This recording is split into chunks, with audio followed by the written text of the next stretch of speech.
Okay, the unofficial vote was continue learning how to do tshuva. We're going to the next halacha. All right. Yeah. Okay. So so we just got done with the steps of tshuva, which we'll really quickly over. So, I found a raya. What did I find a raya for? And where? I knew that one. I found a raya for my step that you need. That recognizing the hate is a step for tshuva. Now, it's not a raya from the Rambam, and obviously, logically, you don't need a raya. But they've given who failed in that step in Torah. There's more than one answer. Eliyahu. Which one are you thinking of? You're saying too zealous? Too harsh? Yeah. So there's a time where there's explicit in the Chumash. There's explicit instances where people where you can point to that pasuk and say this means that the person didn't recognize the hate, and then they're held accountable for that. Maybe I'll be Melech, and that it was only because everyone was important to Hashem that he cared, but he didn't care for it. Okay, that could be tied to motive. I was thinking of Cain, okay, because Cain says, he's asked the question point blank, and he says lo yadati. That's like a literal denial of hate. So I'm getting this from the Radak on Tehillim Nun Aleph, that hakaras hachit, he says explicitly, is the first step of tshuva. So the Rambam doesn't say that, but I thought I'd mention it because we talked about it. Oh, so that was the step zero. That was the step zero. Yeah, exactly. Okay, so that was zivas hachit. Yisrael machshavah, remove from your plans. Yigmor believe you say ode. Resolve not to do it again. Regret what you did, which we said means that you recognize the only after you've gone through this tshuva process can you recognize, whoa, that's what I did. You can have guilt at the very beginning, but actual nechama cannot be said until you've looked squarely at what you've done and said and it's moved you to the point where you are no longer going to do it again. And then Yayir Alav Yudei Halumas is calling God as a witness, which is really that. So the way I was taking it, Fishman and I talked about it a little bit more. I was saying more that from the phrase Yodea Talmud was in Tanakh, that he knows the Talmud was halev, and he knows in you that you believe you're not going to do it again. That you can't be faking yourself out. And then Vidui. Okay, so this leads us now to Gimel. Kol hamizvadeh b'devarim v'lo gamer b'libo lazov. Anyone who confesses in words, verbally, v'lo gamer b'libo lazov, but does not resolve in his heart to abandon the sin, hare zeh doma l'tovo v'sheretz biyado. He is comparable to someone who is tovel in a mikvah with a sheretz, with a creepy crawly in his hand. She'ein ha-tefilah mo'eles ad shi'ashlich ha-sheretz. The tefilah is not effective until he throws the sheretz, right? You don't have to actually throw it, but until he lets go of the sheretz. V'chein hu omer, and likewise as it says in Mishlei, hu modeh v'ozev yirucham. One who confesses or admits and abandons will receive mercy. V'tzarech lifrot es hachet, and you need to specify the sin. Shneimar, as it says, chata ha'am hazeh chata'a gedola v'yasu lehem Elohei zahav. It's fine because that's not them confessing; that's Moshe confessing on their behalf. This people has sinned a great sin; they have made for themselves gods of gold. Okay, so what are the questions here? What? Okay, right. So the basic question is, what's the mashal, right? What's the mashal teaching you about the sheretz biyado? Tovel sheretz biyado, right? Because you could just say, let's put it this way. If I said to you that anyone who is notel the arba minim with a chatzitza, it's kilu tovo v'sheretz biyado. Is it just another way of saying it's like ma'akev? Obviously not, right? It's saying more than that. And I know it's not that, even that is not an exact analogy. So what do you get? What are we supposed to get out of the mashal? That's one. Okay, yeah, what's the havamina? That's another one, right? Right. I mean, obviously, if the definition of vidui is velomar inyanos elu shegamar belivo, right? You say the things that you committed. So if you don't commit, then your vidui is just words. It's not even vidui, right? And in fact, that's how I would ask the question: is this even vidui? I mean, you could say that's what it means, vidui b'devarim, But yeah, that's right. So what's the havamina? That's good. Yeah. Okay. What else?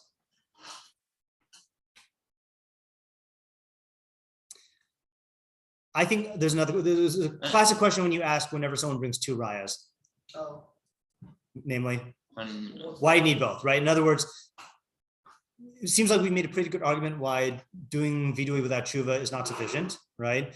So then why do we need to say v'cheinu omer umodev ozev yerucham in Mishlei? Like, what does that add to it? And then that's the other question. That's the last question, which I've never thought of until this year. Sarich lifrot is hachet. You need to specify the sin. What does that have to do with this halacha at all? This should be another halacha, or this should have been. What was that? It should be by vidui, right? So first, that's a good way to say it. And I would say, and it is in vidui. So in Perek Aleph, ketzad mizvade omer anashem chatasi avisi pushati lefenecha vasisi kach v'kach. So kach v'kach means you plug in what you did. It's not like what Fistel was referencing this morning with the Mekadosh Vazmanim, or Rapezach reference. I'd read this before also, that Rapezach said that the Aruch Shulchan says that the nusach in Tefilah on Yom Tov of Mekadosh Yisrael v'Hazmanim is a result of like people misunderstanding a printing error, and that the sitter, just said Mekadosh Yisrael, and it says and the times, and you're supposed to insert Mekadosh Yisrael v'chal matzos, Mekadosh Yisrael v'chal, and like it became a thing where people just said Mekadosh Yisrael Zmanim. But I think that's like a das yachid in the Aruch Shulchan, and like the Kuntris has a whole shiur on the on the Rambam's use of the phrase Zmanim, like for Sefer Zmanim. So, but anyway, in other words, no one thinks that this means you're supposed to say the words kach v'kach. Obviously, you plug in what the chet is. So as this Chaim said, what is this doing what is Sarich lifrot hachet doing in this halacha? As that Chaim said, what is it doing in Perek Sheni? And as I'm saying, what is it doing at all? It's already implied in Perek Rishon. Okay, I think those are the questions, right? Sure. I haven't answered it, but I don't want to spoil. Oh, have you announced formally yet? I have. Okay. This is the announcement. Okay, this is the announcement. We have an announcement. If you guys not using Q&A on Friday, I'm using on Tשובה and Rambam. Yeah, which I have been through. Yeah, I went through this last year reading it was your dad's, right? Not yours, right? And it's a good shiur, but yeah, and I will be here if I can, but I might have to pick someone up from the airport. So yeah, okay, all right. Someone. Well, you don't know. There's two peoples. I'm assuming your mother. That's she's coming in the afternoon. It's Johnny. Yeah, Johnny's also coming in. Yeah. Oh, Anyway, not relevant. Okay, so what do we say about the whole sheretz thing? Oh, and I have a new question. Okay, I have a new question, and I don't know if this is an answer. I guess that's part of my question.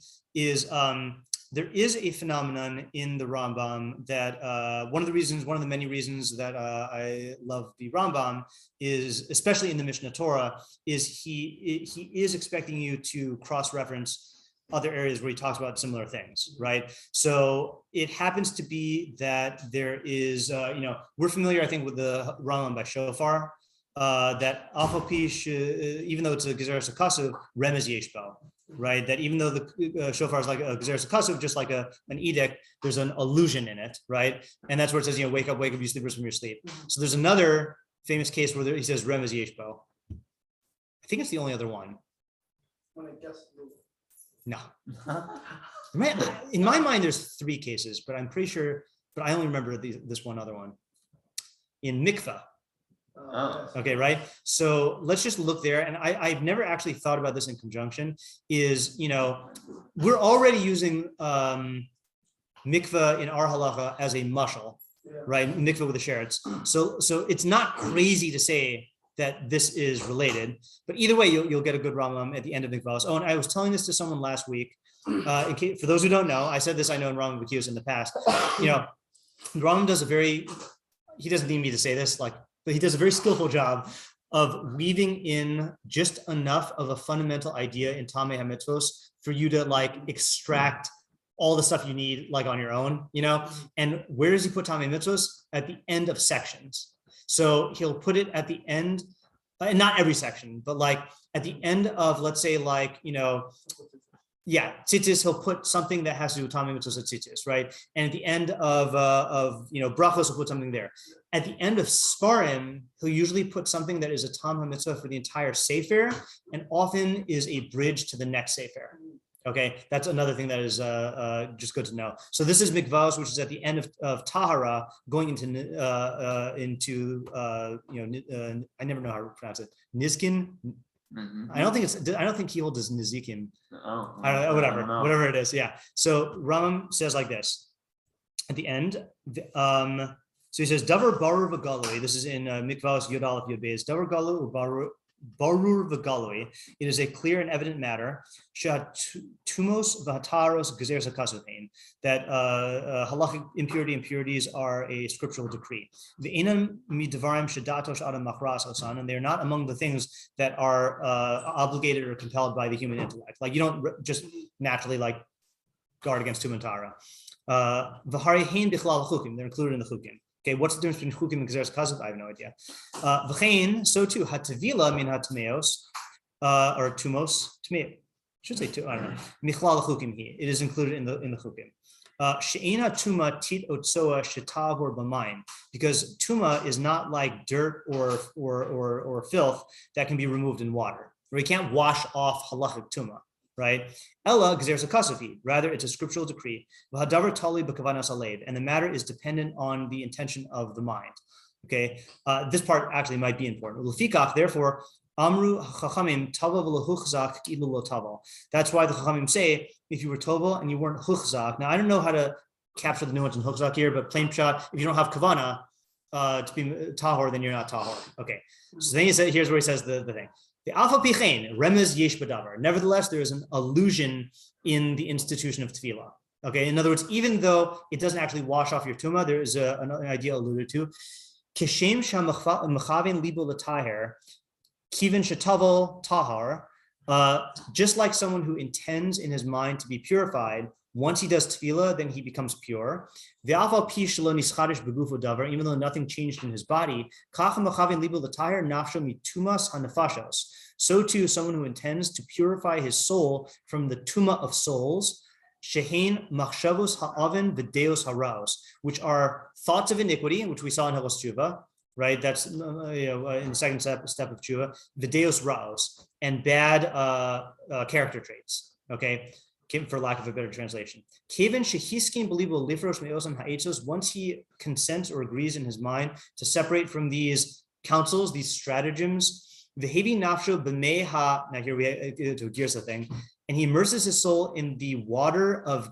So this Girsa says deos. Okay, we'll see another one in a second. Tahar, then he becomes pure. So once you agree to separate from these practical counsels, and you bring your soul in the waters of Deos, then you become tahor. Harihu Omer, as it says, and here's another Yamim Noraim Teshuvah pasuk: "V'zaraki aleichem mayim tahorim utahartem mikol tumosechem u'mikol tilulechem ataher aschem." I will sprinkle upon you waters of purity, and you will be purified from all your impurities, from all your filth. I will purify you. So the other girsa says, okay, so the Dufus. The printed editions call it mehadas, but also, the Dufus, that's this is the first time you're hearing it? Oh, because you weren't in Rambam Bekius. Okay, so the standard editions of the Rambam that are riddled with mistakes are called dufus. Dufus means the printed editions. Kafich says that in Yemen, then it was so well known that these things had errors that people, if they wanted to like insult you, they would call you a dufus, like just a published edition of the Rambam. Which one is that? All the standard ones you find on the whichever ones are printed like before Kafich and Frankel and then I think, I don't know if I came up with this or Jake Adler came up with this, that like in English it just happens to work out that you can call someone the doofus, so now I extend it and call those Ramams the doofus Ramams, because they're just they've got a lot of mistakes. Yeah, so he said, so it's the doofus, but it's also the Frankel and the Kafach. Okay, so there are some good Girsaos that say this. So they say mehadas, once you immerse yourself in the waters of knowledge. And he says, kisvei hayat tibifnim. But in the manuscripts, the other manuscripts, then it's written the waters of Deos. So that's a real machlokas here, right? It's like, yeah. Okay, so we have our questions cut out for us. Let's think about this for tomorrow and see if we can answer all of them. Oh, wow. Yeah, I know, really quick. Mini-shiur. Yep. Yep. Okay, all right. Very good.